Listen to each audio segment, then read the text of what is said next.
নমস্কার, স্বাগত জানাচ্ছি আমার বনশ্রী ব্লগে। আজকে আমি একটু ঘুরু করতে বেরিয়েছিলাম মেয়েকে নিয়ে, আর গিয়ে দেখতে পাই এই আলুর চিপসগুলো বিক্রি করছে।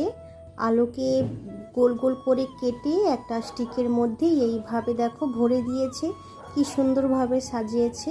অনেক দিন আগে কিন্তু মেয়ে আমাকে দেখিয়েছিল ইউটিউবে, তো ইউটিউবে দেখছিলাম, ভীষণ কিন্তু দেখতে সুন্দর লাগছিল, আর সামনে থেকেও দেখতে এখন ভালোই লাগছে।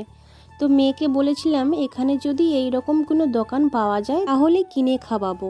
আর আজকে একটু ঘুরতে বেরিয়েছি মেয়েকে নিয়ে, আর মেয়ের চোখেই পড়ে গিয়েছে তার মনের পছন্দের একটা খাবার। তো যেটা সেই ইউটিউবে দেখেছিল তার চোখের সামনে এখন দেখতে পাচ্ছে সে, আর আমাকে বললো যে আমাকে কিনে দাও। তো ওই দোকানে এসেই আমি একটা ছোট্ট ভিডিও করছি যে কেমন করে বানায়, তোমাদের সাথে শেয়ার করছি। আর আমি নিজেও কিন্তু খুব আনন্দের সাথে এটা দেখছি যে একটা আলুকে কত সুন্দর গোল গোল করে মেশিনের সাহায্যে কেটে এইভাবে বানাচ্ছে। দেখতে কিন্তু দারুণই লাগছে। এই যে এইবার ছেড়ে দিল তেলের মধ্যে, আর আমার মেয়ে তো একদম কাছেই দাঁড়িয়ে আছে, দাঁড়িয়ে দাঁড়িয়ে দেখছে আর হাসছে মুচকি মুচকি, যে যেটা ইউটিউবে দেখেছিলাম সেটা আজকে আমার চোখের সামনে। বিকেলবেলা ওয়েদারটা ভালোই রয়েছে, তাই জন্য বেরিয়ে পড়েছি।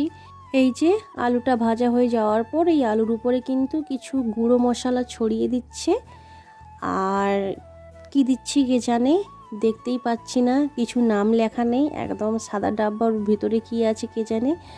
তো যাই হোক, মেয়ে তো আজকে ভীষণ খুশি, মেয়ে এখনও তো মুচকি মুচকি হেসেই যাচ্ছে কখন আসবে।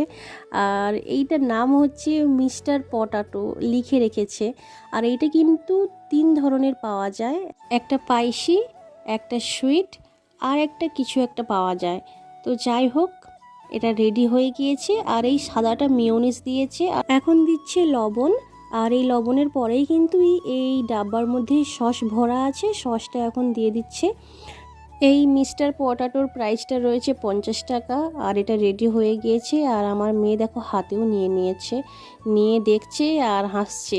তো চলো, ভিডিওটা বেশি লম্বা করছি না, এখানেই শেষ করছি। দেখা হচ্ছে তোমাদের সাথে নেক্সট কোনো ভিডিওতে, ততক্ষণের জন্য টাটা।